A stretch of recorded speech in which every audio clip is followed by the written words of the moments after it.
की। ग्रंथराज श्रीमद् भागवतम स्कंद 1 अध्याय 18 और श्लोक क्रमांक 13। मैंने पीछे दोहरा लिखने का प्रयत्न करें। तुलयाम लवेनापि न स्वर्गम न पुनर्भवम भगवत संगस्य मर्त्यानां किमुपासित। तुलयाम लवेनापि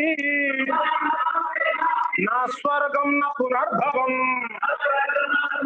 भगवत संगस्य मर्त्यानां किमुक्ताशिषः। क्या बोल रहे हैं? तुलयाम नभेनापि न स्वर्गम न पुनर्भवम भगवत संगस्य। भगवान भक्तों की जो संग है क्षण भर की संग है ना, ये आप अनुवाद देख सकते हैं। भगवत भक्त के साथ क्षण भर की संगति के महत्व की तुलना ना तो स्वर्गलोक की प्राप्ति से ना भौतिक मुक्ति की प्राप्ति से की जा सकती है, तो फिर उन सांसारिक वरदानों के विषय में क्या कहा जाए जो भौतिक संपन्नता के रूप में होते हैं और मृत्युओं के लिए हैं।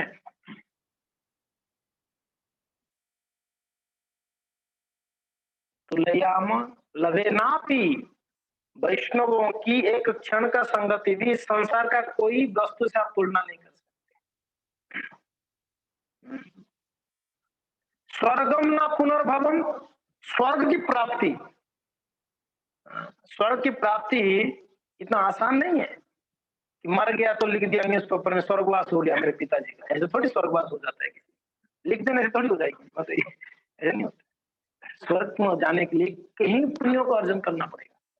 हाँ, बहुत पुण्य करने के बाद वो व्यक्ति क्वालिफाइड होता है स्वर्ग जाने के। वहां से घूम के आ जाइए। महात्मा को बोलो अंदर बैठ के फूल बनाए, बाहर लोग आना जाना करेंगे, अंदर बुलाए और उधर का लाइट्स लगा सकते हैं। तो तुलयाम लवेनापि, स्वर्ग जाने के लिए बहुत कष्ट करना पड़ता है। ऐसे थोड़ी स्वर्ग लोग प्राप्त हो जाती है। ऊपर के लोग जाने के लिए बहुत मेहनत लगती है, नीचे के लोग जाने के लिए कोई मेहनत नहीं है। खूब पाप करो, नीचे चले जाओ। नीचे जाने के लिए मेहनत नहीं है, ऊपर उठने के लिए। कभी भी पहाड़ चढ़ने के लिए मेहनत है, उतरने के लिए क्या मेहनत है? गाड़ी को भी चढ़ाने के लिए थोड़ा मेहनत लगता है, थोड़ा रेज करके उठाना पड़ता है। जब ढलान आएगा तो आप तो स्टार्ट भी बंद करो तब भी। तो इस संसार में कौन सा मुश्किल है, पाप या पुण्य करना मुश्किल है? पुण्य मुश्किल है। पाप तो बड़ा आसानी से हम कर लेंगे। पाप करने के लिए बड़ा बोलने का जरूरत नहीं, ट्रेनिंग देने का जरूरत नहीं। मांस खाओ ना, ट्रेनिंग देने का जरूरत है क्या? बेविचार करो ना, नशा करो ना, ये सब ट्रेनिंग का जरूरत नहीं। वो बचपन में ही सीख जाता है बच्चा। मगर ट्रेनिंग किसका जरूरत है? निनाम के ट्रेनिंग जरूरत। सत्कर्मों के लिए ट्रेनिंग का जरूरत है, असत कर्मों के लिए कोई ट्रेनिंग जरूरत नहीं पड़ती। मगर संसार भर में कौन सा ट्रेनिंग दी जाती? सत्कर्म का क्या असत्कर्म? ट्रेनिंग का तो जरूरत नहीं, फिर किसके? अच्छे से करने के लिए। हाँ जी, बढ़िया से करने के लिए इस संसार में ट्रेनिंग दी जाती है। पाप करना भी तो एकदम फर्स्ट क्लास वाला पाप करो, है कि नहीं? दारू पीना है तो ये क्या 10-20 रुपए वाला पैकेट का दारू क्या करेगी? पीना है तो ब्रांडेड वाला दारू पीना है और उसके लिए पैसा चाहिए। वो पैसा कमाने के लिए मेहनत करनी पड़ेगी, तो वो सब सिखाया जाता है कि नहीं? मगर तुलयाम लवेनापि न स्वर्गम न पुनर्भवम, बहुत बहुत पुण्य अर्जन करने के बाद कोई व्यक्ति स्वर्ग जाता है। ये स्वर्ग सिर्फ हमारे ऊपर वाला ही लोक है, बहुत ज्यादा दूर नहीं है। सिर्फ भू के बाद स्वर्ग, इसके बाद स्वर्ग लोक है। पास में देखा नहीं, 10-15-20 किलोमीटर दूर है। अरे बहुत दूर है, हमारे कल्पना से परे इतना दूर है। अब वैज्ञानिक तो सूर्य का वो बताते हैं कितना दूर है, चंद्रमा का दूर बताते हैं। स्वर्ग तो उसके ऊपर है, दूर है। तो जो भी है, स्वर्गम ना पुनर्भवम भगवत संगी संगस्य मर्त्यानाम क्यों मास किम उपाति शिशः। इस संसार का कोई भी वरदान है भक्तों की संगति से बढ़कर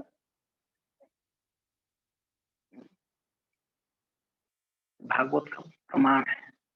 तात्पर्य को बड़ा सुंदर बात कहते हैं, एक वस्तु की तुलना दूसरी वस्तु से तभी की जा सकती है जब दोनों में कुछ समान बातें होती हैं। तुलना कब करेंगे? तो समानता है ही नहीं तो तुलना किस बात का करना है?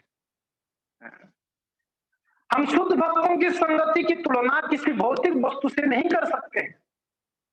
जो लोग भौतिक सुख के आदि बन गए हैं वे चंद्र, शुक्र तथा इंद्रलोक जैसे स्वर्गीय ग्रहों की कामना करते हैं, और जो भौतिक दार्शनिक चिंतन में उन्नत होते हैं वे भगवंतन से मोक्ष की कामना करते हैं। जब मनुष्य सभी प्रकार की भौतिक उन्नति से हताश हो उठता है तो वह विपरीत प्रकार के मोक्ष की कामना करता है, जो अपुनर्भव या पुनर्जन्म न होने का कहलाता है।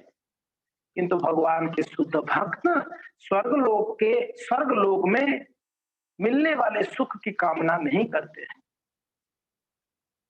भक्त जो होते हैं उनको ना स्वर्ग चाहिए, ना कोई ऊपर के लोग चाहिए, ना इंद्र की पदवी चाहिए। दूसरे शब्दों में ना ही वे भगवंतन से मोक्ष चाहते, मुक्ति भी नहीं चाहिए भक्तों को। मुक्ति को तो ऐसे तिरस्कार करते। एक श्लोक में कहा गया है मुक्ति भक्तों के पास में आके हाथ जोड़ के खड़ा होकर बोलता मुझे ले लो ना पीछे। भक्त बोलते नहीं चाहिए, यहाँ से निकल जा। मुक्ति हाथ जोड़ के खड़ा होता है भक्तों के पास, बोलते मुझे स्वीकारो, नहीं चाहिए मुझे मुक्ति। भक्तों को कोई इंटरेस्ट ही नहीं मुक्ति। कौन सा वाला मुक्ति?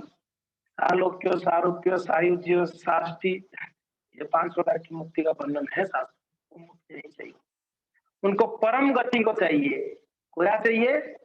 यद गत्वा ना निवर्तन्ते तद धाम अपरम, ऐसे धाम को प्राप्त करना है उनको जहां से वापस आना परमानेंट धाम को, बार बार ये दुख कष्ट को भोगनी नहीं।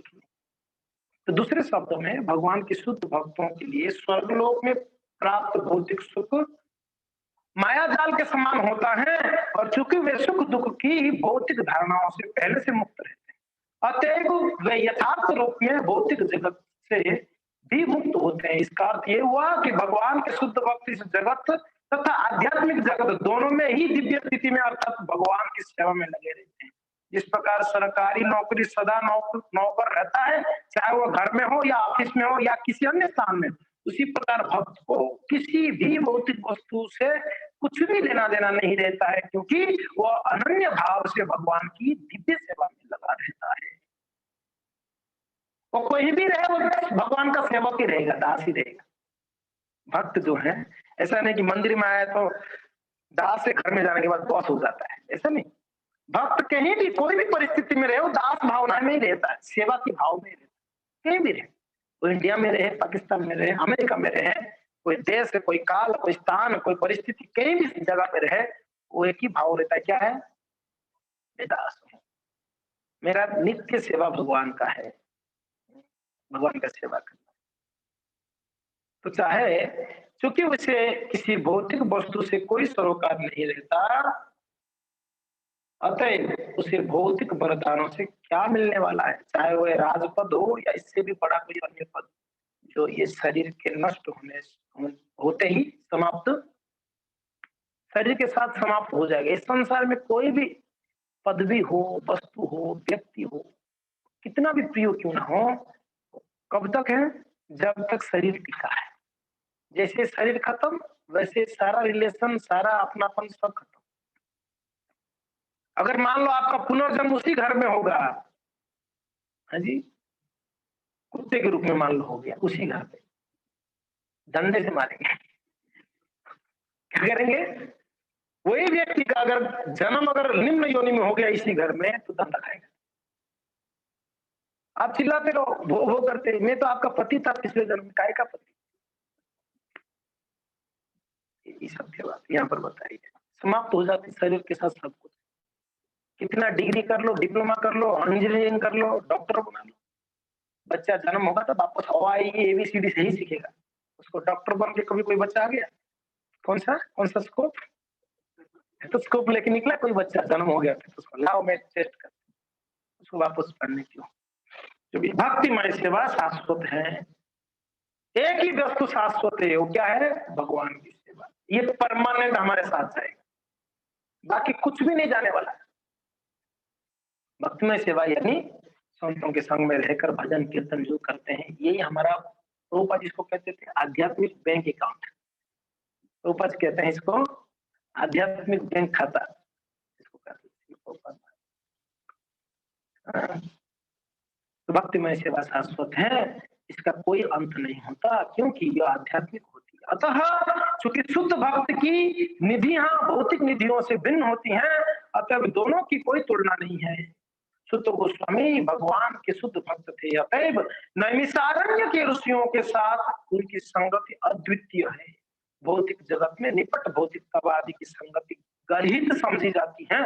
भौतिकतावादी को योषित संगी कहा जाता है, क्योंकि उसकी आसक्ति भौतिक मायाजाल अर्थात स्त्रियों तथा अन्य साज सामान से होती है। ऐसे आसक्ति आबद्ध है, क्योंकि इससे जीवन के वरदान तथा संपन्नता दोनों दूर चले जाते हैं। इसका बिल्कुल उलट है भगवान की भगवत भक्तों की संगी, जो सदैव भगवान के नाम यश गुण आदि की संगति में रहता है। ऐसी संगति सदैव वांछनीय है, पूजनीय है, प्रशंसनीय है और इसे जीवन का सर्वोच्च लक्ष्य माना जाता है। सर्वोच्च लक्ष्य, कहीं कहीं लक्ष्य है, मगर शास्त्र में कहीं भी पलट दो कोई भक्त का क्या इच्छा है भगवान के पास मांगा है, तो भक्तों का संग मांग लिया उसने। क्या मांग लिया? आप भागवत पलटाओ, चैतन्य चैतन्य पलटाओ, भक्तों ने भगवान को क्या वरदान में मांगा है? एक ही चीज मांगे। बैठ जाइए पूजा आराम से, इधर ही बैठ जाइए। क्या मांग लिए हो? भक्तों का संग मांग। तो इसके लिए भक्त को हम किसी भौतिक वस्तु से तुलना नहीं कर सकते हैं।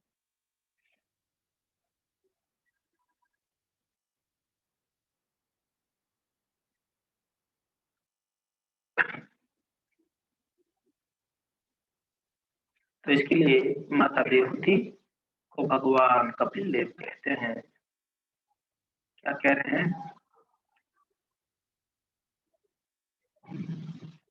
प्रसंगम अजरम पासम आत्मना कवयो विदु एव साधु सुकृतो मोक्ष द्वारम अपादतम। एक मिनट में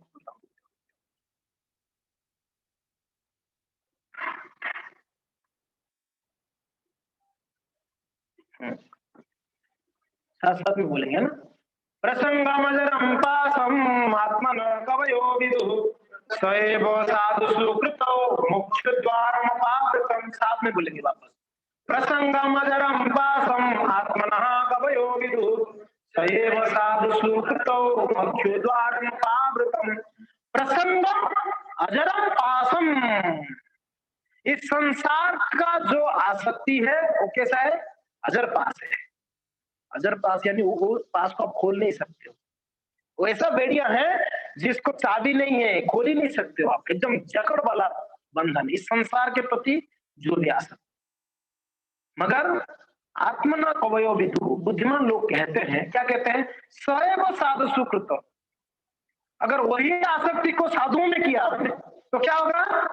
मोक्ष द्वारम अपावृतम। आसक्ति वही है, आसक्ति ही है, सिर्फ कहाँ लगानी है वो सीखना है हमको। अभी लगा रखे हम कहां पर? संसार में, वस्तुओं में, व्यक्तियों में। उसको सिर्फ हमको क्या करके डाइवर्ट करके भक्तों में लगा, संतों में लगा, और भक्तों में आसक्त हो गए तो आपका मोक्ष द्वार, मुक्ति का द्वार खुल जाती है जी। ऊपर की लोग जाने का द्वार खुल गया। एक जगह में भागवत में वर्णन है, यहाँ जो भगवान की भक्तों के संग करके भक्ति शुरू कर लेता है, शुरुआत पहले आया, फर्स्ट दिन आया और नाम जपना शुरू, भक्तों के संग में आते आदो श्रद्धा तथा साधु संग। जैसे ही श्रद्धा से कोई संतों से मिल गया, भक्तों से मिल गया, उसका नाम भजन शुरू हो जाता, नहीं हो जाता है? उसको जप माला देते, जप करो प्रभु जी, एक माला जपो, दो माला जपो, जप करना शुरू करते हो। जैसे ही उसने जप करना प्रारंभ किया भक्तों को मिलकर, वैसे ही ब्रह्मा जी आरती प्लेट सजाते हैं। यहाँ जैसे संध्या आरती की आरती प्लेट रेडी है कि नहीं, देखो वहां ब्रह्मा जी आरती प्लेट सजाते हैं। इसके लिए ये एक दिन मेरे ही लोग ये होके जाएगा ऊपर। ये व्यक्ति ये मेरे लोग होके ही जाने वाला है ये। तो आएगा तो मेरा सौभाग्य होगा, इसका आरती उतारूंगा मैं। हाँ जी, आप देख लो भक्तों का महिमा, आप देख ब्रह्मा जी, ये भागवत की बात है।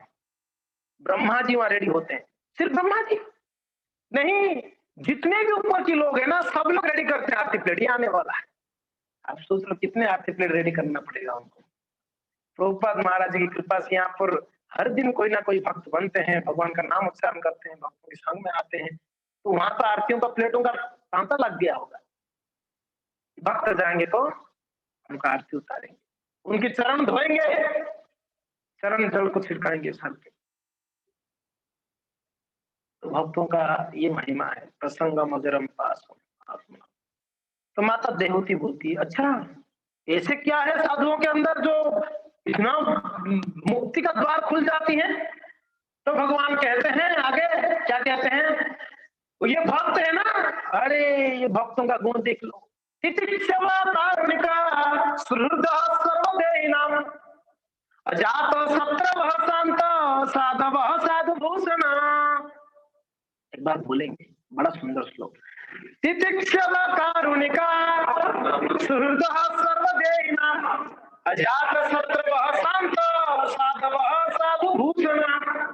ये भक्त कैसे होते हैं, मैं पता है, ऐसे ही मुक्ति का द्वार खुल जाती है। ये भक्त तितिक्षा, वो बड़े सहनशीलता होती है इनके अंदर, हर परिस्थिति को सहन कर लेते हैं। भक्तों में बाहर की भौतिकतावाद में अंतर क्या है? भक्त हर स्थिति को सहन करते हैं, संसारी लोग सहन नहीं कर पाते, विचलित हो जाते हैं हर परिस्थिति में। छोटा से छोटा परिस्थिति में भी वो विचलित होते हैं। भक्त बड़ा से बड़ा कठिन परिस्थिति में भी एकदम शांत, कोई विचलितता नहीं, इतना सहनशीलता है। इसलिए कोई कोई पूछते हैं कि भक्त बन जाने से क्या हो जाती है? उसको भी तो खाना पीना रहता है, उसको भी तो इस संसार में कमाना होता है, उसको भी तो रहना पड़ता है, उसको भी तो जंजाल में पड़ना रहता है। अरे भक्त बनने से एक चीज हो जाती है, उसका सहनशीलता बढ़ जाती है।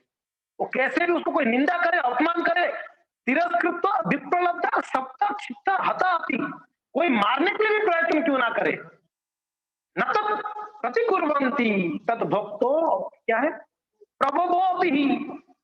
वो भक्त प्रतिक्रिया का भाव नहीं रखता है, इतना सहनशीलता। कोई मारने के लिए भी आएगा ना तलवार लेके, तो भी कोई,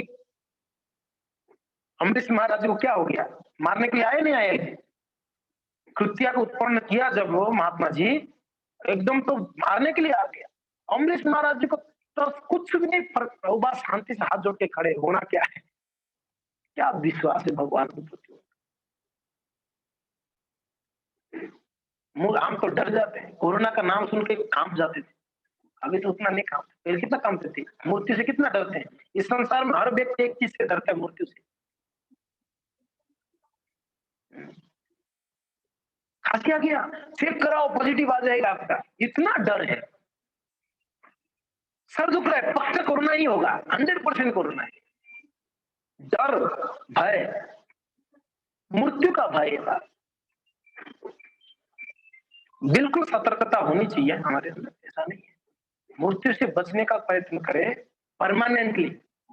अभी बचोगे वापस आओगे, वापस बचोगे वापस आओगे, ऐसा नहीं। एक बार ऐसे बचो, वापस आना ही नहीं है, वापस मरना ही नहीं है, ऐसा प्रयत्न करा जाए।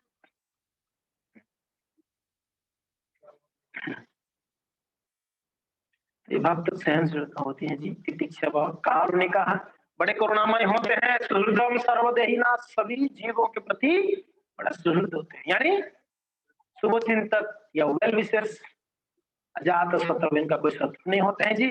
शांता, बड़ा शांत रहते हैं। साधव साधु भूषण, सारे शास्त्रों को ज्ञाता होते हैं, यही उनका आभूषण है। बस इतना ही। नहीं नहीं मैया सुनो, आगे सुन लो, भगवान आगे क्या कहते हैं, मयि अनन्य भावेन भक्ति कुर्वन्ति ये दृढान् मत्कृते तत् कर्माणो तत् स्वदन बांधवा। मेरे पीछे बोलिए, मयि अनन्य भावेन भक्तिं कुर्वन्ति ये दृढान् मत्कृते तत् कर्माणः तत् स्वदन बांधवा। मयि अनन्य भावेन भक्तिं कुर्वन्ति ये दृढाम्, बड़े दृढ़ता से भक्त से मेरे लिए मई अनन्य भाव है ना, मेरे प्रति अनन्य भक्ति। बाहरी तो गुण बता दी, सहनशीलता है, करुणा है, सुहृद है, एक अंदरूनी गुण बता है, अंतरंगा गुण क्या क्या है? मेरे लिए अनन्य भक्ति करते हैं दृढ़ता से। ऐसा नहीं है बस आज जोश में कर दिया कल वापस सो गया, ऐसा नहीं है, बड़ा दृढ़ता से करते हैं, प्रयत्न करते हैं भक्त।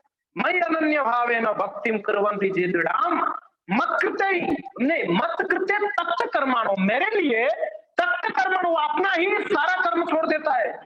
त्वक्ता स्वजन बांधव, यहां तक कि अपने स्वजनों को भी वो क्या करता है मेरे लिए, उसके लिए और कुछ नहीं, मेरे लिए सब छोड़ देता। देखिए कितना शरणागत होते हैं ये बात। फिर भगवान आगे क्या कहते हैं? कहते हैं मदाश्रया कथा मृष्ठा शृण्व, ठीक है बोलिए, मदाश्रया कथा मृष्ठा, वापस बोलिए, मदाश्रया कथा मृष्ठा शृण्वन्ति कथयन्ति स वदन्ति विविधास्तापा नैतात्मक गतचेतसः मदाश्रयः कथा मृष्ठा। क्या बोल रहे हैं? वो मेरा आश्रय लेकर मेरे कथाओं में रम जाते हैं। मृष्टः शृण्वन्ति कथयन्ति च, और क्या करते हैं? जब आपस में मिलते हैं, संडे मंडे कोई भी दिन अगर मिलते हैं तो क्या चर्चा होती है? मेरा कथाओं को चर्चा करते हैं। शृण्वन्ति कथयन्ति, सुनते हैं और बोलते हैं, इनका काम इतना ही है। क्या बोलते हैं? जब भी मिलते हैं मेरे बारे में चर्चा होती है। मत चित्त मतगत प्राणा बोधयन्तम परस्परम कथयन्तस्य मानित्यं तुष्यन्ति च रमन्ति। ये जब मिलते आपस में मेरे बारे में कथयन्ति तुष्यन्ति, बातचीत करते हैं, मेरा लीलाओं को इतना रम जाते हैं, बड़ा आनंद लेते हैं। और इतना ही नहीं, मत चित्त मतगत प्राणा, अगर मैं उनकी चित्त से निकल जाऊंगा तो प्राण भी छोड़ देंगे, ऐसे बात भगवान कहते हैं गीता में। और क्या कहते हैं उसकी नेक्स्ट लाइन देखिए, तपंती विविधा तापा, और ऐसा नहीं है बड़ा आसानी से भस्म होना हो जाती है। अरे कितना कितना परेशानियों को झेलते ही लोग, बहुत तापों को झेलते हैं, बहुत कठिन परिस्थितियों में पड़ जाते। पत्नी साथ नहीं देती तो पति साथ नहीं देता है, बच्चे साथ नहीं देते, परिवार साथ नहीं देता है कि नहीं राजगुरु जी? सही बात है कि नहीं? हाँ, साथ नहीं देते। भजन करने को नींद आ जाती है, कथा सुनने में नींद आ जाती है, कितना ताप सहन करते हैं भक्त, कठिन परिस्थिति से कठिन परिस्थिति भी सहन करते। तपंती विविधा तापा, तपस्या करते। एकादशी आएगा तो तपस्या, कल एकादशी है ना, एकादशी में अन्न छोड़ना, हाय हाय कितना बड़ा तपस्या है, अन्न छोड़ना पड़ेगा। रोटी, राजस्थान लोग रोटी नहीं खाना है कल, हद हो गया यार, बड़ा कठिन परिश्रम है, तपस्या हो जाती नहीं हो जाती। चाय नहीं पीते हैं लोग, प्याज लहसुन नहीं खाते हैं लोग, फालतू बातें नहीं करते हैं लोग, गलत बाहर का खाते नहीं ये लोग जीते तो क्या जीते हैं, ये लोग का कोई जीवन है? लोग बोलते हैं कि क्या यार कलरफुल जीवन जीना चाहिए, ब्लैक एंड व्हाइट है आप लोग का। वो एक ट्रेन में मिल गया मुझे एक बार, मैं महात्मा जी जीन्स पीन्स तो पहनते थे, यही पहनना पड़ता है। मैं लगी 15 साल से यही पहनता हूँ। यार आपका जीवन तो बेकार हो गया यार, बिल्कुल आपका तो एक ही कलर है, हमारा देखो कलरफुल है, कभी टी शर्ट तो कभी क्या पहनते हैं हम लोग। बाल मतलब कि बाल भी यही हेयर स्टाइल है हम लोग का, ये तो इसका जीवन फीका है पूरा, बिल्कुल फीका है, कोई कलरफुल नहीं है जीवन।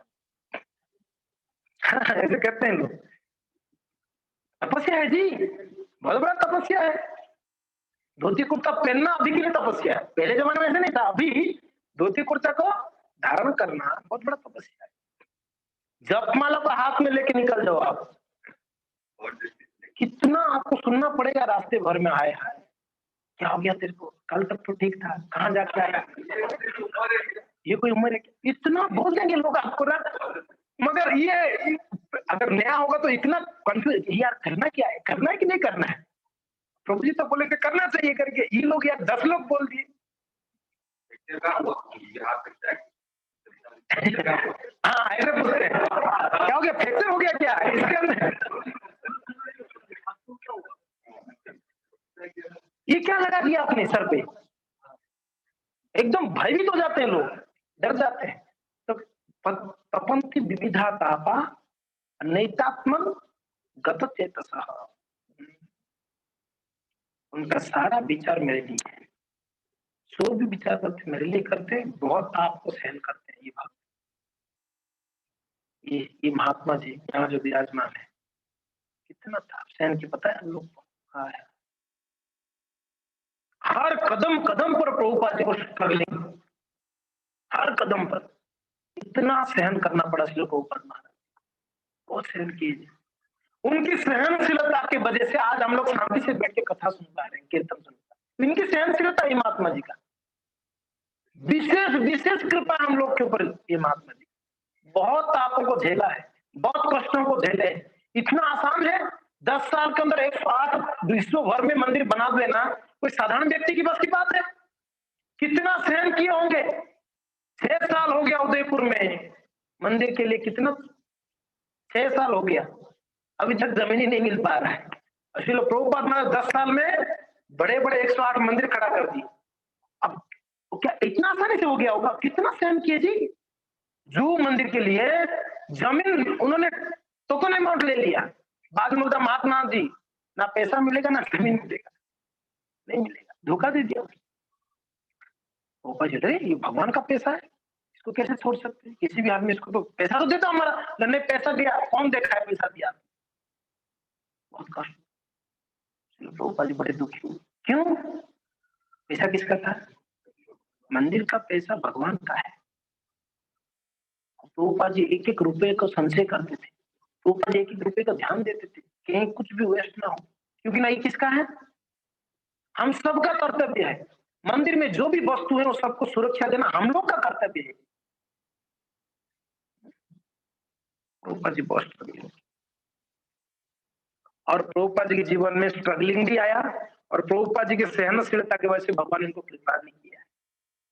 हम लोग सहनशीलता नहीं है, हम टूट पड़ते हैं, टूट जाते हैं। और प्रभुपाद महाराज इतना सहनशीलता है, उन्होंने सबसे जीवन में देखिए कष्ट आएंगे, दुख आएंगे, बाधाएं आएंगे, मगर हमको निडर होके बिना हिले हमको करते रहना है। ब्रेकर्स आएगा करके आप रुक जाओगे तो गाड़ी आगे थोड़ी बढ़ेगा। अरे इतना ब्रेकर्स आ रहा है, आएगा ना, ब्रेकर्स आएगा, कांटे आएंगे, पत्थर आएंगे, ब्रेकर्स आएंगे, ठंडी गर्मी सब सहन कर। ये है भक्त, तपन्ति विविधा तापा, बहुत। फिर आगे कहते हैं तये तये साधव साध्वी सर्वसंग विवर्जितः संगस्ते स्वथते तास्थ्यः संग दोष हराहिते। हे माता, हे साध्वी, माँ को बोल रहे हैं भगवान, क्या बोल रहे हैं? ये उन महान भक्तों के गुण हैं जो समस्त आसक्तियों से मुक्त है। ये शुद्ध भक्तों की बात कर रहे हैं, प्रभुपाद जैसे भक्तों की बात भगवान कर रहे हैं। हम लोग का तो भक्तों में गिनती भी नहीं आ सकती, हम लोग का भक्तों में तो गिनती ही नहीं है। ये कौन भक्तों का बात है? शुद्ध भक्तों की बात भगवान करते हैं। हर परिस्थिति में समभाव, तुम्हें ऐसे पवित्र पुरुषों की संगति करनी चाहिए। माँ को उपदेश दे रहे भगवान, उनको और संगति जरूरत है। जिनका बेटा ही भगवान है उनको क्या भगवान नहीं माना? भक्तों का संगति बहुत जरूरी है। मेरा कृपा तब होगा जब भक्त कृपा करेंगे तेरे, इसलिए भक्तों का संकट, क्योंकि ऐसी संगति भौतिक आसक्ति के समस्त कुप्रभावों से हरने वाली है। जितना भी संसारिक अमंगल है, संतों के संग में तो सारा मंगल चला जाए। अरे फिर भगवान कहते हैं, ये बहुत सुंदर श्लोक मेरे पीछे बोलिए। सतम प्रसंगात् मम वीर्य संविदो भवन्ति हितकर्ण रसायना कथः रज्जोषणादा स्वोपगर्ग भर्तमनि श्रद्धा रतिं भक्तिरनुरक्तमिष्यति सतां प्रसंगान् मम वीर्य संविदो भवन्ति हितकर्ण रसायना। भक्तों की संगति में सतम प्रसंगा, मेरा कथा का क्या करते हैं, हृतकर्ण रसायन कथा, मेरा कथाओं का श्रवण कीर्तन कर शुद्ध भक्तों की संगति में भगवान की लीलाओं तथा उनके कार्यकलापों की चर्चा कान तथा हृदय अत्यधिक रोचक एवं प्रसन्न करने वाली होती है। किनके साथ में चर्चा, भक्तों के साथ में। मोहम्मद बीरजी समझ दो मेरे बारे में, मेरे प्रसंग को किसके साथ में, शुद्ध भक्तों के साथ में। जब कथा सुनते हैं तो उनको बड़ा अत्यंत आनंद मिलता है। ऐसे ज्ञान के अनुशीलन में मनुष्य धीरे धीरे क्या करता है, भक्तों के साथ जब चर्चाएं करता है, कथा सुनता है, धीरे धीरे उसका क्या होती है, भगवान कहते हैं धीरे धीरे मोक्ष के मार्ग की ओर वो अग्रसर, क्योंकि ना पहले ही बोल दिए सोए वो साधु सुकृत मोक्ष द्वारम। तो माँ के मन में प्रश्न आ गया ऐसे कैसे मुक्ति मिल जाती है, ऐसी इतना आसान है। तो अब सारा डिटेल्स बोलते बोलते यहाँ पर बोल रहे, जब ऐसे संतों के संगति में आओगे आप भैया, जब उनके साथ में कथा कीर्तन होगी भगवान का। कल हमने चर्चा कर रहे थे ना, सेवक का शब्द का अर्थ कल चर्चा कर रहे थे ना, से नहीं ब शब्द का अर्थ, वैष्णव सहित वासुदेव भज, वैष्णव सहित वैष्णव सहित वासुदेव भज, वैष्णव सहित वासुदेव भज, पुकारी कहे छे पुकारी कहे छे ना करिली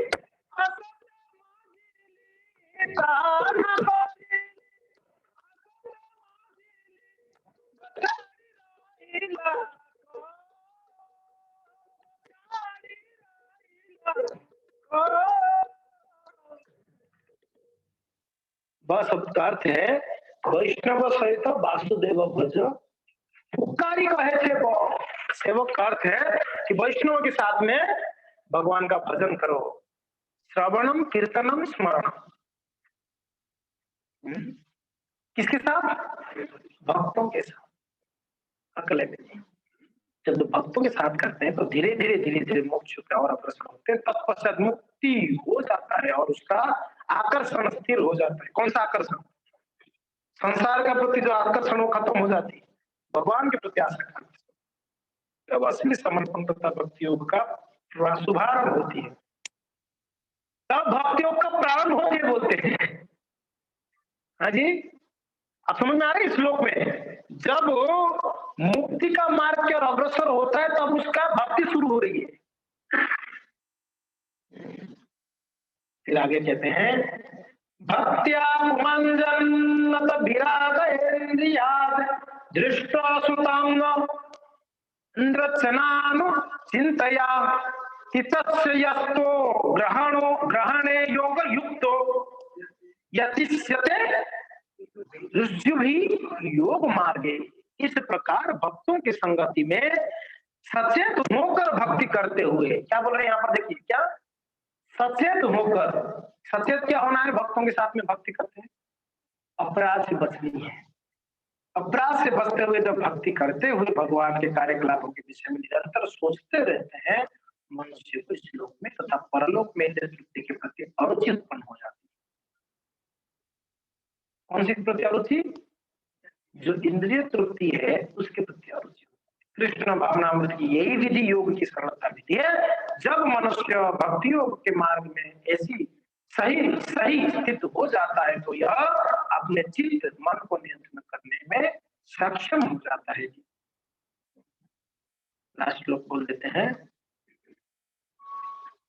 इसका अनुवाद पढ़ ले तो देखिए, इस तरह प्रकृति के गुणों की सेवा में न लगकर अपितु कृष्ण भक्ति विकसित करके वैराग्य युक्त ज्ञान प्राप्त करके तथा योग के अभ्यास से जिसमें मनुष्य का मन सदैव पूर्ण पुरुषोत्तम भगवान की भक्ति में स्थित रहता है, मनुष्य इसी जीवन में मेरा साहचर्य संगति प्राप्त कर लेता है, क्योंकि मैं परम पुरुष अर्थात परम सत्य इसी जन्म में बोले हैं। क्या बोल रहे हैं, इसी जन्म में जब भक्तों के संग में आके भजन करेगा, इसी जन्म में मुझे प्राप्त करेगा। बहुत जन्म लेने का जरूरत इसी जन्म में प्राप्त हो जाएगी। किन किन को इसी जन्म में भगवत प्राप्ति चाहिए, इसी जन्म में। हम लोग का भजन से तो लगता नहीं इसी जन्म में चाहिए, इतना ढीला ढाला भक्त में इसी जन्म में थोड़ी।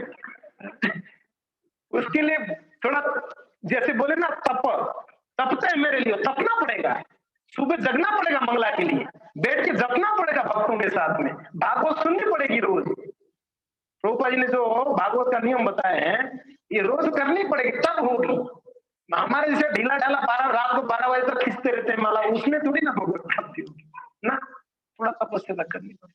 देखो भगवान ने, भक्तों ने अपने तरफ से तो पूरा प्रयास कर लिए हमको, हमारा कल्याण है, कुछ तो हमारा तरफ से प्रयास होनी चाहिए ना।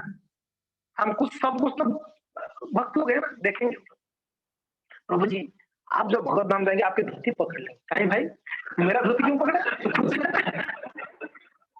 हम तो धोती, अरे बाबा आप मेहनत तो करो थोड़ा, हाँ भजन में थोड़ा सा ढीलापन छोड़ के थोड़ा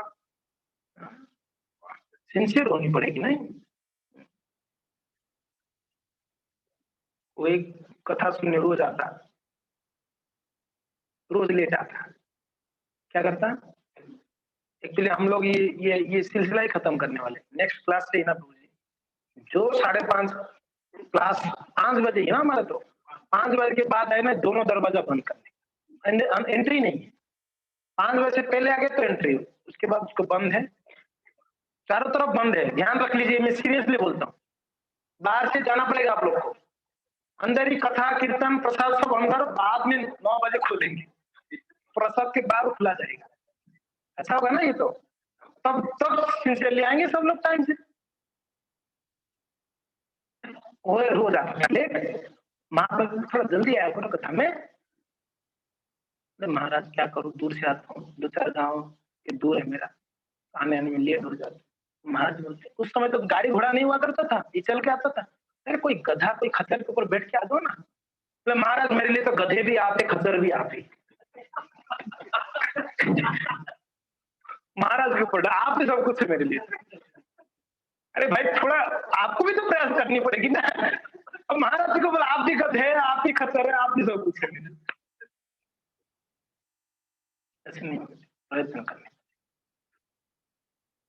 तब भगवान हमारे प्रयास को देखते हैं तो भगवान प्रसन्न होते हैं, कृपा करते हैं। और ये अकेले में संभव कदापि नहीं हो सकती, अकेले में आप कितना ट्राई मार लो नहीं हो पाएगा।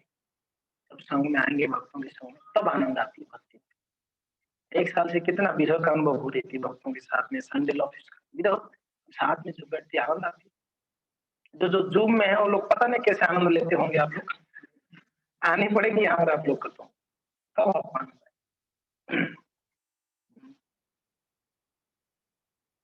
तो वैसे है श्रील प्रभुपाद महाराज, इस्कॉन का 7 उद्देश्य प्रभुपाद जी ने जब इस संस्था का स्थापना की है तो प्रभुपाद जी ने 7 उद्देश्य बताए। कितना? उसमें एक उद्देश्य लोगों को भक्तों का संगति देना, किसके लिए? साधु संगति को प्राप्त करवाना। ये साधु संगति हर जगह पर मिलती है, ढूंढो आप उदयपुर में जाके, साधु संगति चाहिए कहीं बाजार में से मिलती है, आओ आओ आओ ले जाओ 100 रुपया साधु संग, 100 रुपया साधु संग, कहीं ऐसे नहीं मिलेगा। कहीं ऐसे बाजार है साधु संगों का बाजार, आ जाओ ले जाओ, कहीं नहीं मिल सकती। आप तुलया नापी, यहाँ तुलना ही कर नहीं सकते किसी के साथ। साधुओं का संगति लेनी कहाँ जानी पड़ेगी, सबको पता है, इसको जाना पड़ेगा। वहाँ भक्त लोग आते रहते हैं, सब भक्त लोग को संगति के लिए यहाँ पे साधु संगति।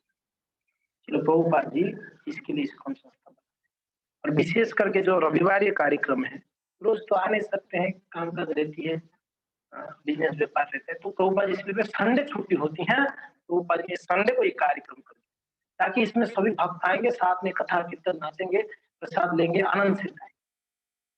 थोड़ा तो टाइम निकलना पड़ेगा, हमने शादी विवाह आदि में टाइम निकलते नहीं निकलते, कई काम होता है बाजार वगैरह में जाते, टाइम निकाल के जाते हैं, समय से जाते हैं, मार्केट बंद हो जाएगी, तो वैसे यहाँ पर भी टाइम से आना पड़ेगा हमको, समय से आना है, समय से जाना है। आप टाइम से आओगे तो कार्यक्रम भी टाइम से प्रारंभ हो जाएगा, है कि नहीं, और टाइम से खत्म भी हो जाएगी आरती से पहले। तो ये जो साल है ना 2021, ये बहुत विशेष है। अब लोग क्यों 2021 किस बात का विशेष है? कोरोना चला गया इसके लिए? या वैक्सीन आ गया इसके लिए? ना ना ना ना, इसमें स्पेशल क्या इस साल पता है? प्रभुपाद जी महाराज जी का 125वां जन्मतिथि है ये साल। अरे 125वां जन्मतिथि प्रभुपाद जी को आविर्भाव का 125 साल हुआ इस साल। विश्व भर में ये 125वां साल प्रभुपाद जी को मनाते हैं। तो इसके लिए हम हर हफ्ते में हर दिन प्रयास करें प्रभुपाद जी को किस प्रकार प्रसन्न करें। हम खास करके हमारे बुक डिस्ट्रीब्यूशन टीम अजय ग्राम प्रभु जी का आदेश था कि इस साल प्रभु जी हमने प्रयत्न करके 125 प्रभुपाद लीलामृत को हम डिस्ट्रीब्यूट करेंगे। कितना लोग जानते हैं प्रभुपाद लीलामृत करके क्या है? एक किताब है, सत्स्वरूप महाराज जी ने लिखे हैं। उसमें प्रभुपाद जी का पूरा जीवनी है, पूरा जीवनी है। वो पढ़ोगे आपको देखिए दिखाई देगा कितना संघर्ष प्रभुपाद महाराज। आप लोग रेडी हैं? सब लोग जिनके पास नहीं हो तो लेना है और दूसरों को भी देना है। प्रभुपाद बड़ा सुंदर दो भाग में आता है बराबर, हिंदी इंग्लिश। तो आप सबको प्रयास करना चाहिए, लेकिन इस साल भर में एक दो दिन नहीं, प्रभुपाद जी का आविर्भाव दिवस आएगा अगस्त में। अभी कौन सा चल रहा है? फरवरी, मार्च, अप्रैल, मई, जून, जुलाई, अगस्त, 7 महीने में हमको 125 प्रभुपाद लीलामृत को डिस्ट्रीब्यूट करना। हो जाएगी कि नहीं हो जाएगी? हो जाएगा ना? एक मिनट, तो प्रयास करेंगे। ठीक है, तो आज क्लास को यही विराम देते हैं। आज सार यही है कि हमको जितना हो सके उतना क्या कर रहे हो? दर्शन करवा रहे हो। अच्छा, तो सब आसान से मिल रहा है ना आजकल, वही घर बैठे बैठे या ऑनलाइन दर्शन। बहुत ज्यादा हमने तो जूम भी तो बंद ही किया है उदयपुर के लिए, बाहर के लोगों के लिए, नहीं तो उधर केवल आएंगे नहीं थे, जूम चालू रखेंगे। ठीक है, अब देखो आप लोग का दुर्भाग्य क्या है, आपने श्लोक पढ़ ही नहीं पाए क्योंकि ना आपको दिखाई नहीं श्लोक। यहाँ सब लोग पढ़, यहाँ आओगे तब श्लोक पढ़ पाओगे, नहीं पढ़। ठीक है, तो पहला संडे क्लास में आप सबको स्वागत है। धन्यवाद, हरे कृष्णा।